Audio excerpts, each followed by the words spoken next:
place. Et avant la lecture du texte qui nous est proposé pour notre méditation ce matin, je vous invite à la prière d'illumination.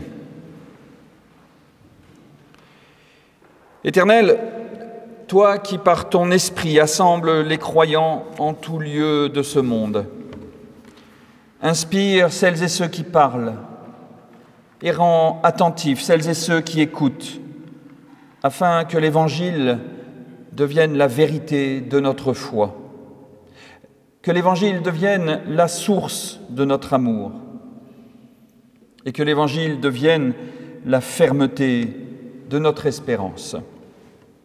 Amen.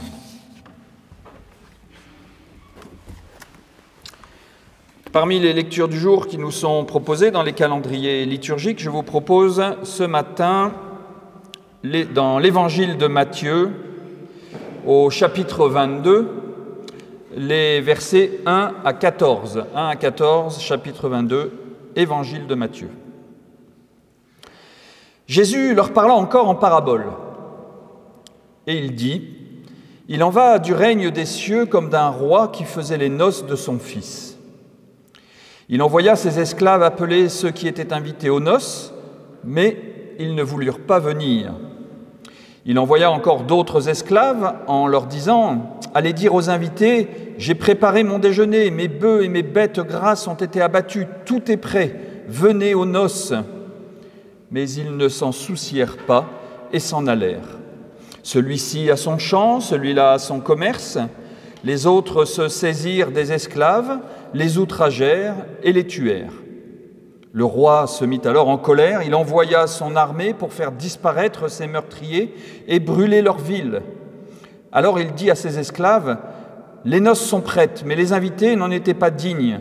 Allez donc au carrefour et invitez aux noces tous ceux que vous trouverez. » Ces esclaves s'en allèrent par les chemins, rassemblèrent tous ceux qu'ils trouvèrent, mauvais et bons, et la salle des noces fut remplie de convives. Le roi entra pour voir les convives, et il aperçut là un homme qui n'avait pas revêtu d'habit de noces. Il lui dit : « Mon ami, comment as-tu pu entrer ici sans avoir un habit de noces ?» L'homme resta muet. Alors le roi dit au serviteur : « Liez-lui les pieds et les mains, et chassez-le dans les ténèbres du dehors. C'est là qu'il y aura des pleurs et des grincements de dents, car beaucoup sont appelés, mais peu sont choisis. » Seigneur, ta parole est une lampe à mes pieds, une lumière sur notre sentier. Amen.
Chers amis, après la parabole de dimanche dernier, voilà encore une fois une parabole bien difficile à digérer, surtout en cette période plutôt mouvementée.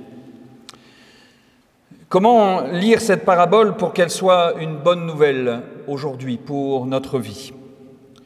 Alors vous avez peut-être l'impression que je répète sans cesse cette question, mais quand on lit le texte biblique, eh bien, je crois que c'est la question que l'on doit se poser. Où est la bonne nouvelle pour notre vie ? Le texte est écrit pour nous, aujourd'hui, mais ce texte m'a vraiment posé une grande difficulté de compréhension et d'appropriation. Comme le texte de la semaine dernière, ce texte est d'une violence inouïe et inacceptable. Et je ne peux pas imaginer que le royaume de Dieu soit comme cette ambiance de noces décrite dans cette parabole. Comment est-il possible que le royaume ressemble à un roi qui force ses sujets à venir à une noce alors que manifestement ils ont plus important à faire ? Si ceci est l'image d'un Dieu qui nous force à venir à lui au risque de subir sa colère et ses punitions, comme ce roi qui envoie ses armées pour faire disparaître les meurtriers et brûler la ville, il y a quelque chose qui ne va pas ou que je ne comprends pas dans cette lecture. Il y a donc plusieurs façons de tourner ce texte pour qu'il fasse sens pour notre vie et qu'il parle de la vie.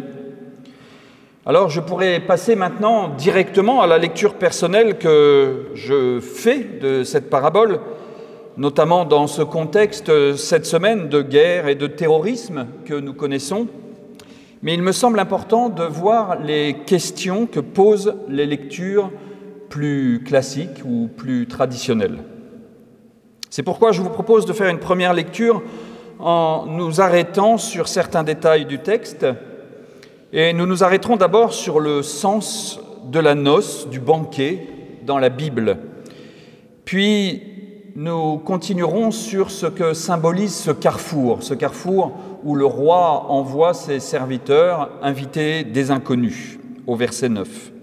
Qu'est-ce que ce carrefour symbolise ? Et puis nous verrons comment la colère du roi a été interprétée par un moine du VIe siècle. Et enfin, je vous proposerai une lecture personnelle de cette parabole au regard des événements que nous vivons. Et nous verrons comment cette parabole nous invite finalement à arrêter le cercle infernal de la violence en remettant l'humanité au centre. Alors pour commencer, il faut se demander ce que symbolise la noce dans la parabole. Dans la tradition biblique, les noces évoquent l'alliance entre Dieu et son peuple, et plus particulièrement le renouvellement de l'alliance, comme l'annonçait le prophète Isaïe en son temps. Et dans le Talmud, les Juifs disent que le banquet de noces est vu comme un monde eschatologique de la fin des temps, où il y aura un grand banquet royal. Le vocabulaire que reprend cette parabole sont dans les mêmes termes que le prophète Ésaïe utilisait pour décrire le festin des réjouissances au jour du jugement dernier, lorsque Dieu viendra sauver son peuple. Le banquet exprime l'espérance de la venue de Dieu, de son royaume et de son jugement salvateur, et qui associe également tous les peuples. Et voici ce que dit le prophète Ésaïe au chapitre 25. « L'Éternel des armées fera pour tous les peuples dans cette montagne un banquet de mets succulents, un banquet de vin vieux, de mets succulents, plein de moelle, de vin vieux clarifié. » L'image des noces est aussi utilisée à plusieurs reprises dans les évangiles. Dans la parabole des 10 jeunes filles, bien sûr, qui attendent le retour de l'époux, ou encore dans le récit des noces de Cana. À chaque fois, il s'agit d'une fête qui tourne mal, où au lieu de se réjouir pleinement, comme il se doit, à l'occasion de noces, il se passe quelque chose qui vient jouer le trouble-fête. Par exemple, c'est ce moment où il manque du vin dans les noces de Cana et que Jésus rentre en action pour relancer la fête et relancer les réjouissances. Dans notre parabole, et en admettant dans un premier temps que le roi est l'image de Dieu, on est ici face à un Dieu qui accueille aux noces seulement les heureux élus de la foi. Cela désigne peut-être le peuple d'Israël de la première alliance. Être touché la foi serait donc un privilège, il faut être élu, il faut y être invité. Il y a un peuple élu et les autres. Mais cela ne tient pas compte des conditions sociales des personnes, des conditions culturelles. Les uns peuvent être agriculteurs, les autres commerçants, c'est ce que dit le texte. Mais tous les élus ont droit au même banquet, à la même fête, à la même rencontre avec Dieu, à condition d'y avoir été invités. Seulement voilà, tous ne veulent pas accéder à cette rencontre avec Dieu ou n'ont pas su accéder à cette fête. Plusieurs ont des excuses, des bonnes excuses peut-être, et prétendent ne pas pouvoir accepter l'invitation à cause du travail des champs ou de leur responsabilité dans les commerces.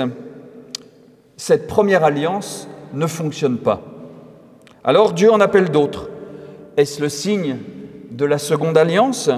Cette nouvelle invitation à la noce à laquelle tous sont invités représente le don gratuit du salut offert à tous, quelles que soient leurs origines, quelle que soit leur provenance. Alors nous pouvons déduire de cette lecture que Jésus veut que nous sachions que bien que l'invitation soit pour tous, nous devons d'abord l'accepter pour pouvoir être avec lui au banquet.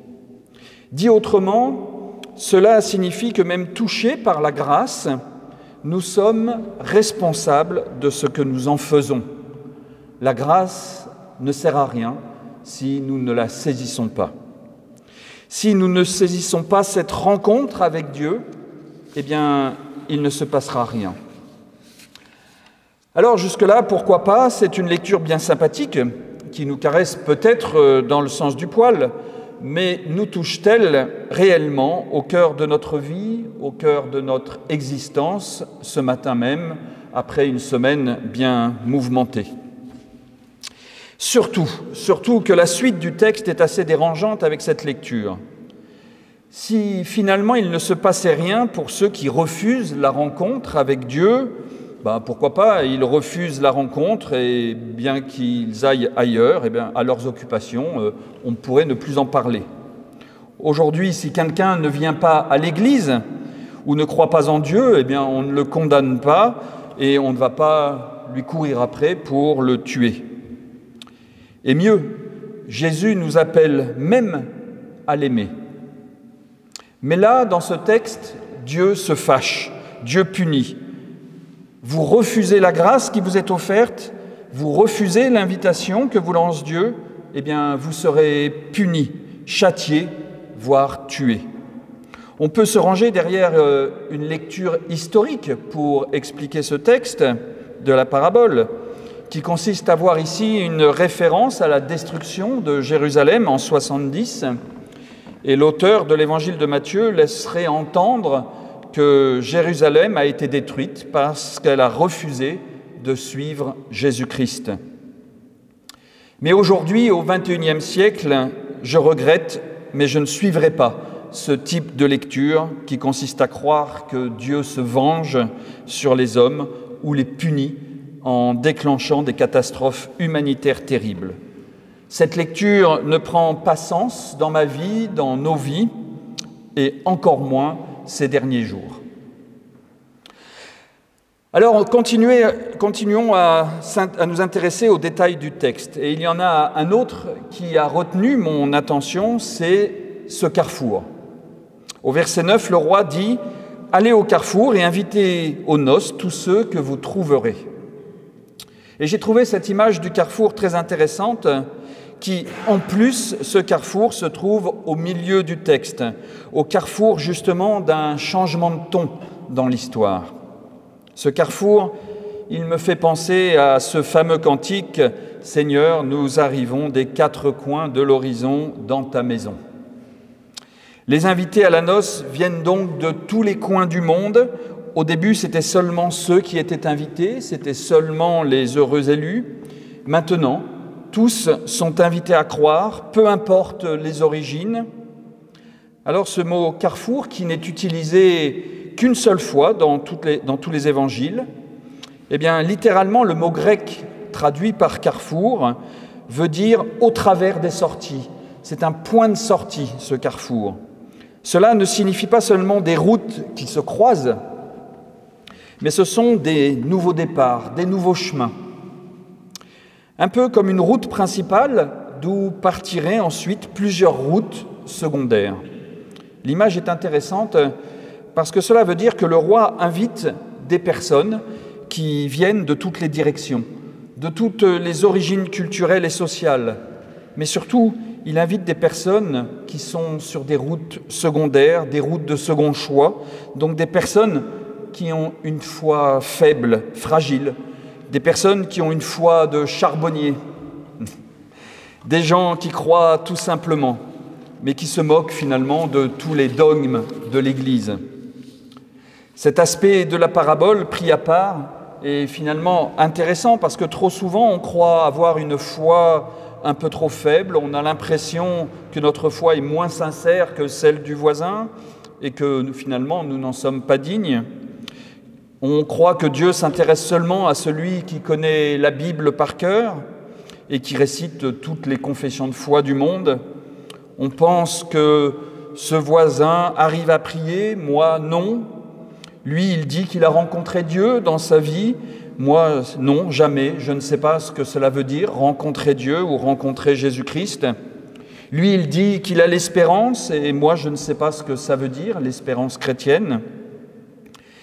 Cette idée de Dieu qui accueille les personnes dont la foi est fragile, chancelante, me paraît très intéressante et importante. Elle me plaît. Elle me plaît parce que j'aime rencontrer ces personnes, parce qu'elles ont toujours quelque chose à dire de sincère sur Dieu, de profond, bien au-delà des théories théologiques que l'on pourrait connaître. C'est eux qui, bien souvent, créent en moi de l'émotion, de l'empathie et de la compassion. Il y a encore une autre façon de lire cette parabole en s'attardant sur la colère du roi. C'est ce que fait un moine du VIe siècle, le moine Philémon de Gaza. Il explique que la colère du roi symbolise la colère de Dieu et ceci est dû au péché des hommes et qu'elle n'est pas faite pour nous faire fuir, mais au contraire pour nous aider à nous tourner vers Dieu dans la repentance et dans la prière. Ce moine essayait de comprendre à l'époque l'origine d'une épidémie de peste qui sévissait sur tout l'Empire romain. Et selon ce moine, la prière permettait d'apaiser la colère de Dieu et surtout de ne pas la provoquer. Et quand Dieu nous frappe avec colère, c'est donc pour attirer notre attention sur la gravité de nos péchés. Et si Dieu est doux avec nous, c'est parce que nous avons été sages comme une image. Cette lecture, je vous l'avoue, est insupportable. Cette lecture est insupportable parce qu'aller dire aujourd'hui aux victimes de guerre, aux victimes d'épidémies, qu'ils en sont responsables, cela a été le cas il n'y a pas si longtemps avec une interprétation du sida dans certaines églises, que Dieu voudrait attirer notre attention pour que nous nous tournions vers lui dans la repentance. Non, je ne suivrai pas cette lecture que je trouve insupportable dans ce contexte notamment de cette semaine. Alors le problème des lectures de ces détails de versets, que ce soit l'interprétation des noces ou du carrefour ou de la colère de Dieu, qui peuvent quand même nous parler évidemment, c'est que cela occulte, je crois, le reste de la parabole et surtout la violence qui sévit dans cette parabole. Il faut donc bien se demander ce que l'on en fait de cette violence et ne pas la mettre de côté, exactement comme la parabole de la semaine dernière. Il y a, je vous le rappelle, une première violence décrite, ce sont les envoyés du roi qui se font tuer. Puis le roi réplique, augmente, il y a une escalade de la violence, le roi réplique, envoie son armée pour faire disparaître les meurtriers et brûler la ville. Et à la fin, il y a ce pauvre malheureux, mal habillé, qui se fait chasser dans les ténèbres. Le royaume de Dieu ne peut pas ressembler à cela, à cette escalade de violence. Où est-il donc dans ce texte, ce royaume, puisque Jésus nous dit au début que le royaume, c'est comme cette histoire? Eh bien, je crois que la solution se cache derrière la parabole. Et c'est là où cette parabole résonne de façon bien particulière avec les événements que nous vivons depuis quelques jours. Mais pour arriver à cette lecture, il faut s'autoriser à ne pas être d'accord avec le texte biblique. Ou plutôt, il faut s'autoriser à être choqué par le texte biblique et accepter que le texte biblique peut être violent et que cette violence a quelque chose à nous dire et ne pas chercher de toutes les façons à édulcorer et à démontrer que le texte biblique est gentil et doit être une histoire à l'eau de rose. Et ensuite, il a fallu que j'entende cette semaine des commentaires de rabbins sur les événements actuels en Israël et dans la bande de Gaza pour que je perçoive un message à travers cette parabole. Je vous ai dit depuis le début que cette parabole est insupportable, comme la précédente, celle que nous avons lue dimanche dernier. On cherche à justifier le récit de la parabole en isolant des versets et en édulcorant la parabole elle-même. Et en réalité, je comprends à travers cette parabole que Dieu nous appelle à trouver cela insupportable. Nous ne pouvons pas condamner à demi-mot ce qui se passe dans cette parabole dans l'attitude du roi. Il y a ici un appel à dénoncer toutes les inhumanités dont sont victimes les hommes. Rien ne peut justifier ou excuser une torture, une condamnation à mort, sinon c'est rentrer dans la spirale de la violence. Le royaume de Dieu, il est là, en nous qui ne nous laissons pas amadouer par des explications sur tel ou tel verset qui chercherait à édulcorer ce texte ou à expliquer l'attitude du roi. La bonne nouvelle de ce texte, elle est justement dans cette capacité que Dieu nous donne à résister à tout langage qui amoindrirait le drame humain qui se joue dans ce récit. Le royaume de Dieu, c'est là où on cherche la désescalade de la violence. Il y a une escalade de la violence dans cette parabole insupportable. Et cela commence par ce roi qui se venge, et cela se termine par un jugement dernier où il y a des grincements de dents. En réalité, c'est d'une grande leçon d'humanité qui se joue ici. Sommes-nous capables de rentrer dans une empathie? Sommes-nous capables de nous mettre dans la peau des autres, de ceux qui sont exclus de ce banquet, de ceux qui sont punis, ou celui qui a les pieds et les mains liés parce qu'il était mal habillé? Nous ne pouvons pas nous détourner de la souffrance de l'autre, sous aucun prétexte. C'est cela que tente de nous dire le texte. Des hommes vont être tués parce qu'ils refusent d'aller au banquet du roi, parce qu'ils ont du travail. Un homme va être lynché parce qu'il était mal habillé pour les noces. Et alors, ce roi est un tyran et notre responsabilité est de ne pas justifier la haine qui s'exprime ici. Parce que rien ne justifie de minimiser la souffrance d'un homme en cherchant des excuses. Ces deux paraboles, celle de la semaine dernière et celle d'aujourd'hui, qui se suivent, ne pouvaient pas mieux tomber. Dans des temps troublés, agités, où il y a toutes les bonnes raisons de s'inquiéter, eh bien, j'entends cette parabole comme un appel à mettre l'humain en premier, à ne jamais mépriser l'être humain. J'entends cette parabole comme un appel à considérer l'être humain dans cette pleine humanité. Et cela, c'est tout le ministère de Jésus lui-même. Qu'a-t-il fait de ces hommes ou femmes considérés comme impurs? Il les a réhabilités. Qu'a-t-il fait de cette femme adultère qui méritait la mort selon la loi du moment? Il l'a relevée, il l'a ressuscitée. Qu'a-t-il fait de ce malheureux Lazare emprisonné dans une histoire familiale? Il l'a libéré. Tous ceux qui étaient méprisés et appelés à la mort physique ou spirituelle ont été relevés par Jésus. L'appel de Jésus, tout au long de son ministère, a été « Aimez-vous les uns les autres comme je vous ai aimés, même vos ennemis ».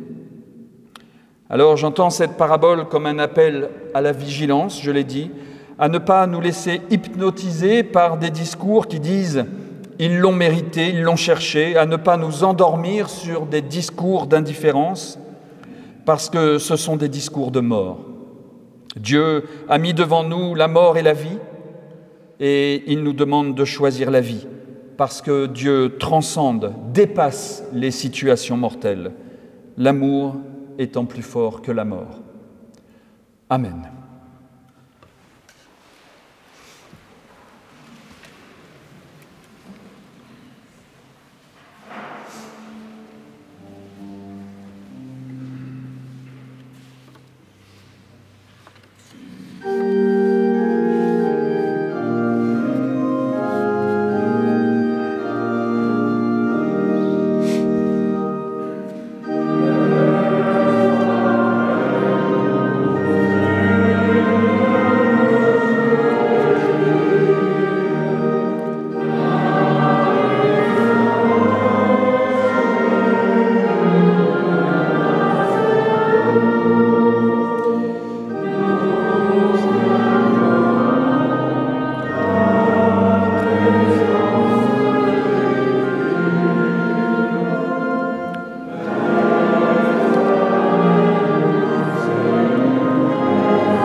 La Fédération protestante de France exprime son effroi et sa ferme réprobation des récentes attaques perpétrées par le Hamas contre Israël. Ces actes de violence relevant du terrorisme et d'une inhumanité inouïe ont des conséquences dévastatrices et exacerbent les tensions dans la région pour des décennies. La Fédération protestante de France tient à rappeler son engagement en faveur de la paix, de la justice et de la réconciliation. Elle affirme l'inaliénable dignité de chaque être humain, quelle que soit sa nationalité, sa religion et son origine ethnique. Dans cette perspective, elle exhorte toutes les parties impliquées à faire preuve de retenue, à renoncer à la violence et à rechercher des solutions pacifiques pour résoudre les conflits en cours. Elle appelle la communauté internationale à se ressaisir pour jouer un rôle actif dans la promotion du dialogue et de la médiation, afin de mettre un terme à la spirale de la violence qui inflige tant de souffrances pour les civils innocents. Elle apporte son soutien fraternel à la communauté juive de France ainsi qu'à toutes les familles endeuillées, exprimant sa solidarité dans ces moments tragiques. La Fédération protestante demande la libération immédiate de toutes les personnes kidnappées. Elle appelle à porter dans la prière toutes les familles des victimes, quelle que soit leur appartenance, de même que les otages et leurs proches aujourd'hui plongés dans l'angoisse. Elle affirme avec détermination son engagement pour la promotion de la justice, de la paix et de la fraternité, soutenant toutes les initiatives visant à réaliser ces objectifs. Et c'est donc signé le pasteur Christian Krieger, président de la Fédération protestante de France.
place.